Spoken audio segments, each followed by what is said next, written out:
तो देखिए, इन अस्मा में से एक इस्म काफ़ी होता है रिज़्क़ की फरावानी के लिए, बरकत के लिए, रोज़गार के लिए, मुलाजमत के लिए, बिजनेस के लिए, कारोबार के लिए।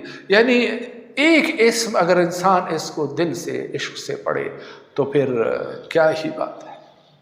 और फिर इन अस्मा में से एक किस्म जो आप सजदे में पढ़ रहे हैं, सजदे की तो हालत ही कुछ और होती है। ये वो अमल होता है जो उस रब ताला का सबसे पसंदीदा अमल होता है कि जब इंसान सजदे में गिरता है, अपने रब के सामने गिड़गिड़ाता है, तो रब ताला फ़ख्र करता है और अपने फरिश्तों से कहता है कि तुम गवाह रहना कि मैंने अपने इस बंदे की हाजत पूरी कर दी। और सजदे की हालत क्या हालत होती है। यही सजदा ही तो था जिसके ना करने पे जो है अज़ाज़ील इब्लीस बन गया, रांदा है दरगार हो गया। वो जो चीफ ऑफ मलाइक, वो जो फरिश्तों का सरदार था, वो रांदा है दरगाह होके इब्लीस करार पा गया एक सजदा न करने की वजह से। तो मोहतरम नाज़रीन, सजदा वो पसंदीदा अमल है अल्लाह की बारगाह में कि मैं बयान करने के काबिल नहीं।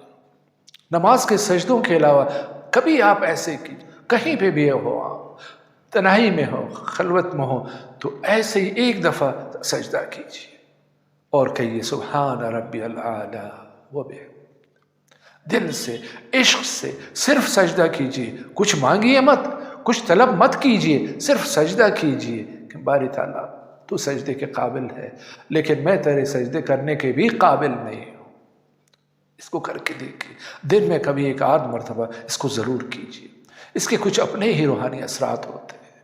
तो नाज़रीन इकराम, आते हैं दोबारा उस अमल की तरफ कि जब आप इन तीनों अस्मा का जिक्र कर लें तो उसके बाद अपने हाथ उठा के उस रब्बुल इज़्ज़त की बारगाह से जो है अपनी हाजत तलब कीजिए। अगर मुलाजमत का सवाल है तो मुलाजमत के लिए दरख्वास्त पेश कीजिए। अगर कारोबार नहीं चल रहा है तो अपने कारोबार की बेहतरी और बरकत व फरावानी के लिए अपनी दरख्वास्त पेश कीजिए। इसी तरह आपका कोई भी मामला है, इवन अगर आपने लोगों का कर्ज देना है, बैंक का लोन चुकाना है, तो इस अमल से इस्तेफादा कीजिए। ये एक ऐसा अमल है कि इसका जिक्र करने वाला, इसका जाकिर कभी भी मायूस नहीं होता है।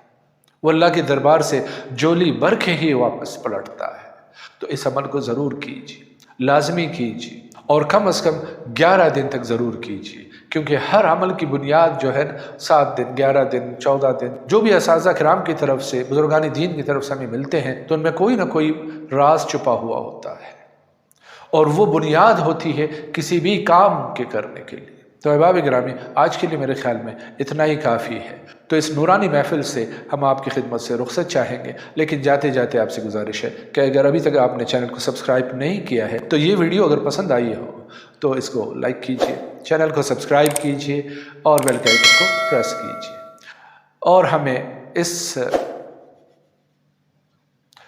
और हमें रुखसत दीजिए अपने प्यार भरी दुआओं के साए में, इस प्यार भरे जुमले के साथ कि अपना बहुत सारा ख्याल रखिए। फ़ी अमानिल्लाह। अल्लाह हाफ़िज़।